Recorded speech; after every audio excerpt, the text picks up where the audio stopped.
Hi there, welcome to David's Investment Analysis channel. Thank you to those who've been supporting my channel and watching my videos. I just reached over 1,000 subscribers and I'm super excited and happy. Today I'm going to be talking about a business that is perhaps not very well known in North America, but they are a leading internet company in Southeast Asia and Taiwan. Even though perhaps that the company is not very well known to the general public in North America, many hedge fund managers are familiar with this company and started heavily investing in this company in January 2020. And that company is Sea Limited.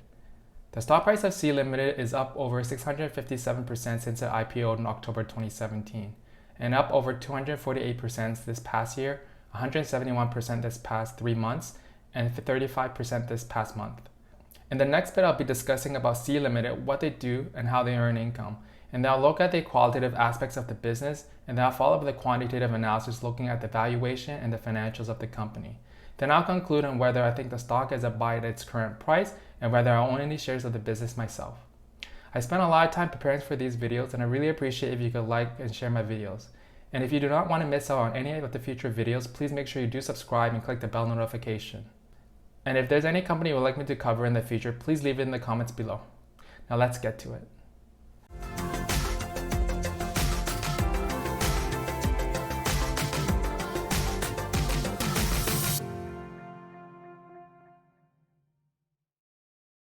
Sea Limited engages in the digital entertainment, e-commerce, and digital financial service businesses in Southeast Asia, Latin America, rest of Asia, and internationally. The company is comprised of 3 key brands, which are Garena, Shopee, and Seamoney.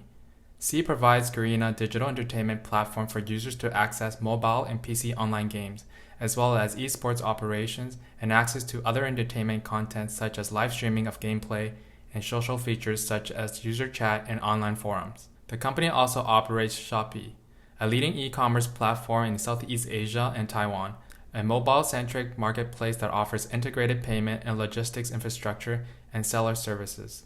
In addition, it also offers Seamoney, a digital financial services provider to individuals and businesses through their e-wallet services, payment processing, credit-related digital financial offerings, and other financial products. These services and products are offered in various markets in Southeast Asia under AirPay, Shopee Pay, and Shopee Pay Later, and other digital financial services brands. Now let's look at some of the qualitative factors, and we'll first look at the management team. Forrest Lee is the founder and chairman and CEO of Sea Limited. He is a member of the board of directors of Singapore Economic Development Board. Prior to Sea, he held positions in multinational corporations such as Viacom Media Networks, Corning Inc., and Motorola. Forrest also holds an MBA degree from Stanford University Graduate School of Business and a bachelor's degree in engineering from Shanghai Jiao Tong University. Tony Hui is the CFO of Sea since January 2013. Prior to that, he was the financial controller of Sea, and prior to that, he was an audit senior manager with Ernst & Young in China and the US. He holds a US CPA and a member of the Chinese Institute of Certified Public Accountants. He holds an MBA from University of Chicago's Booth School of Business and a bachelor's degree in accounting from Fudan University. The management team appears to be strong with the founder and CEO leading the company. I would continue to trust the management team leading this company until a red flag is detected. Now let's look at the industry outlook. Per research firm Research and Markets, the global gaming industry is expected to register a compound annual growth rate of 12% during the period 2020 to 2025. The reasons for the growth is driven by virtual reality gaming, blockchain technology, rising internet penetration, and increasing platforms for esports betting. It is very interesting to see that Asia Pacific holds the largest market share of global gaming, where Southeast Asia holds the largest revenue. The online population in Southeast Asia is rapidly rising, mostly due to an increase in mobile device using, and almost 2/3 of the gaming population in Greater Southeast Asia are engaged in esports. Owing to this, the region is also the fastest growing games market in the world. And the one to stand benefited from this is Sea Limited, publishing Tencent's titles. Now let's look at the global e-commerce market. It is expected to grow and reach 18.89 trillion by 2027, growing at a compound annual growth rate of 19.9% during the forecasted period 2018 to 2027. Some of the key factors propelling the market growth include women preferring online shopping, increased influence of social networking platforms on the society, customer interaction, and marketing forces and multimedia convergence. According to a new report by Grandview Research, the global payment processing solution market is expected to reach $98.01 billion USD by 2027, registering a compound annual growth rate of 14.5% from 2020 to 2027. The market's growth is driven by emergence of digital technology and customers' demand for immediacy of transactions. The customers are looking for faster and convenient money transfer options, thereby driving the adoption of payment processing solutions. And some of the key suggestions from the report. Growing popularity of smartphones and technological innovations are anticipated to boost the usage of e-wallets across the globe. As retailers are focusing on diversifying their business operations, they are increasingly embracing wireless and mobile processing technologies for transaction processes. This in turn is expected to fuel the adoption of solutions for transaction processing in the retail and use segment. Increasing e-commerce sales coupled with growing internet penetration across the region is expected to fuel the market growth in Asia Pacific over the forecasted period. Based on these market trends and outlook, we can definitely see that Sea Limited is set up for success, as all the industries that the company is in is growing between 10 and 20% annually. Now let's look at some of the interesting facts about Sea and its business. Some of the games that Garena operates on its platform include League of Legends, FIFA Online 3, Point Blank, Blade and Soul, and Arena of Valor. Garena is the exclusive operator of each of these games in the region. While the Garena platform was primarily a distributor and operator of third-party games in Southeast Asia, they have started to develop their own in-house games. Their first developed game, Free Fire, was a huge success. It was the most downloaded game across the App Store and Google Play combined in 2019, and as of November 2019, had over 1 billion gross revenue from this game.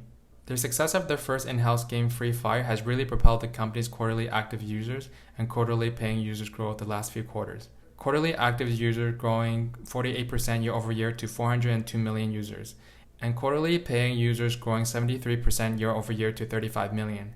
Sea Limited has been able to convert free users into paying users swiftly through their freemium approach, as the quarterly paying users growth has outpaced the quarterly active user growth. With the success of Free Fire, Sea will likely produce more in-house games in the future. And since Tencent is the world's largest video game company, it is a partner and an investor of 25.6% in Sea, and Sea can definitely leverage the wealth of experience in game development and operations that Tencent has. And in January 2020, it was announced that Sea Limited has acquired Phoenix Labs, a 100% games development studio based in Canada, to strengthen its game developing capabilities worldwide. With this acquisition, we can definitely see that Sea is planning to develop more games in-house, as it made more sense because it provided higher gross margins. Garena's esports business has been also growing rapidly. The Free Fire World Series 2019 tournament was streamed worldwide and had over 130 million views throughout its duration.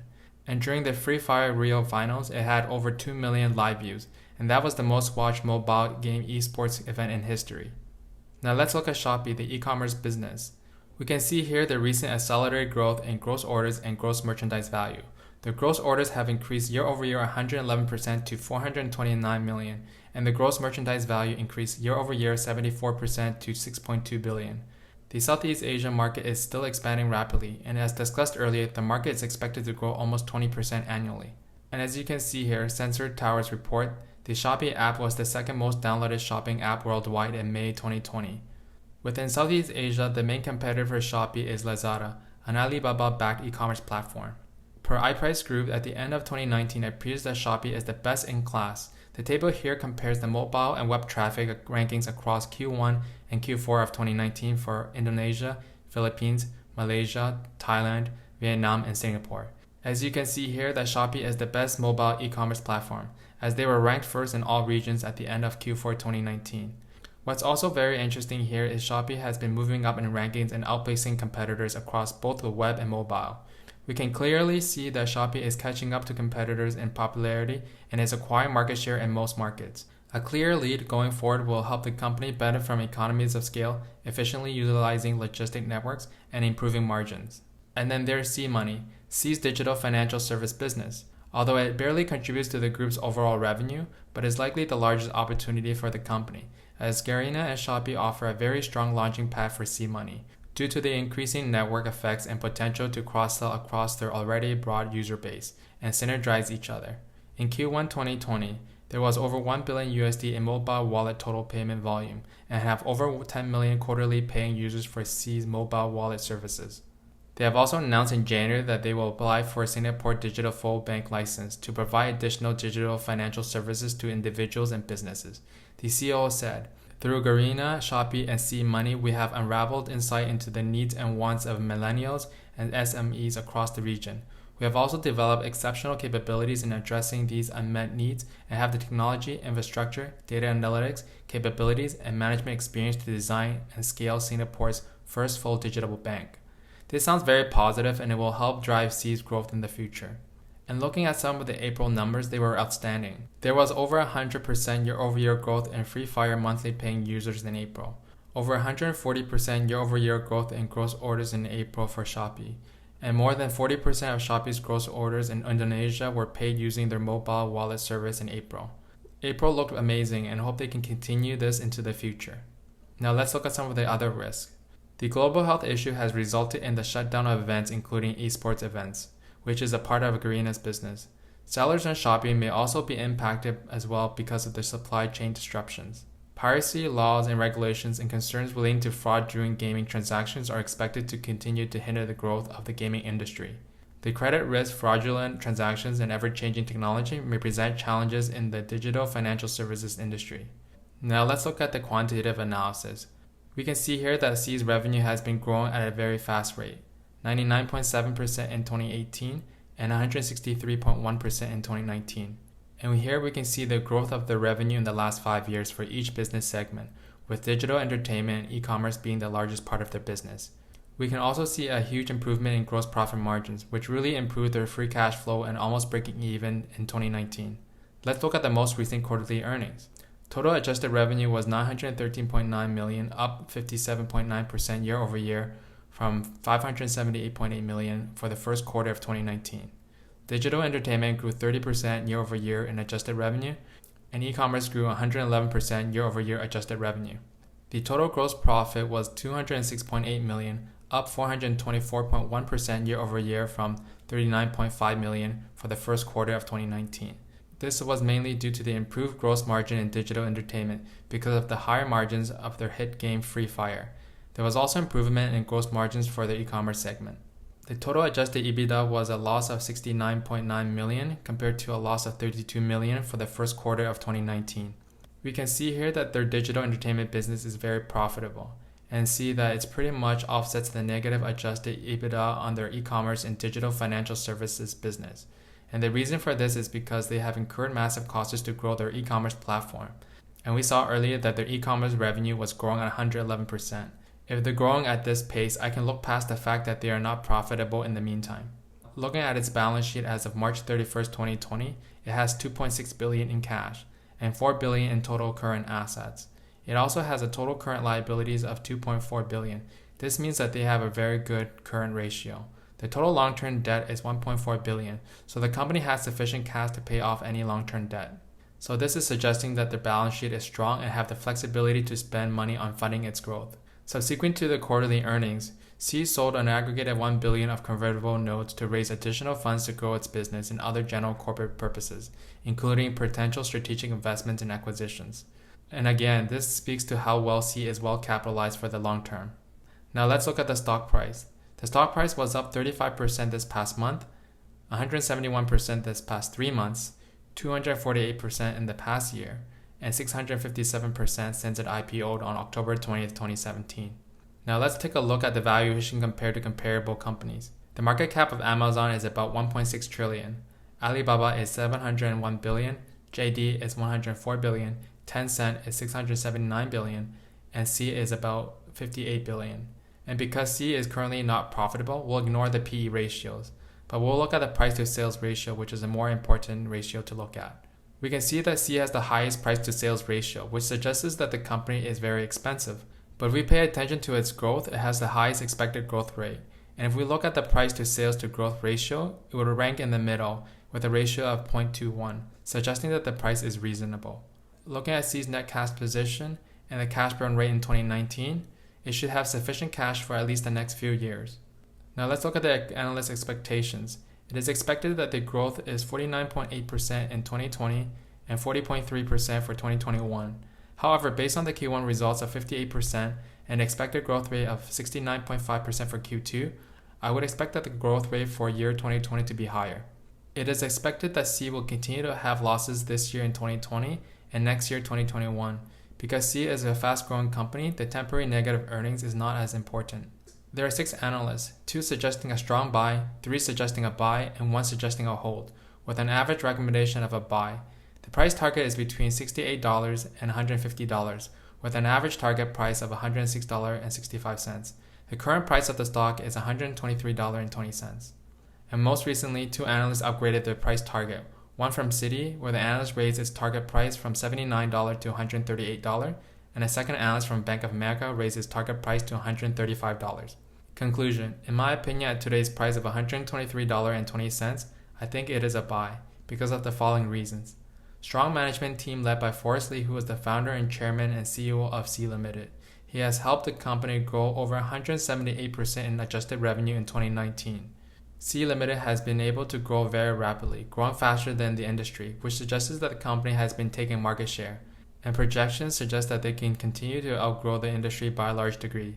With the success of their first in-house game, Free Fire, C recently acquired Phoenix Labs to boost its game development business, in hopes to develop more in-house games that are higher margins. Shopee is the best mobile e-commerce app with the most traffic in most regions in Southeast Asia. C's e-commerce platform has grew 111% in the adjusted revenue in the past quarter. C Limited recently just applied for a Singapore digital full bank license to broaden the product offerings by Seamoney Digital Financial Services, which will be available to both individuals and businesses. C also has a reasonable valuation based on price sales growth compared to its competitors. C also has the highest expected growth rate and a solid balance sheet. And here are some of my concerns. The global health issue may impact the supply chains of vendors on the Shopee app, and the lockdown also cancel esports events. Competitions in gaming, e-commerce, and digital financial services can impact profitability. With C in many industries, maintaining compliance in all laws and regulations can be challenging. They are also susceptible to fraudulent activities in all of their business, from digital gaming to e-commerce to digital financial services. Although it appears that they have sufficient cash for the next few years, but because company is growing very rapidly and Seamoney is entering into a very competitive market, there can be huge increases in cash burn rate. Despite the reasonable valuation, the company continues to operate at negative EBITDA for their e-commerce and digital financial service business, and this can hinder investors' confidence in the business. Disclosure: I personally do own some shares of C Limited, and I do intend on adding more shares in the future. I will continue to monitor this company and will likely buy more shares on any pullback. I think this is an amazing company with a lot of growth potential in the future. That's it for now. I spent a lot of time preparing for these videos, so I really appreciate if you could like and share my video. And if you do not want to miss out on any future videos on stock analysis, please make sure you do subscribe and click the bell notification. Thank you for watching. Until then, see you next time.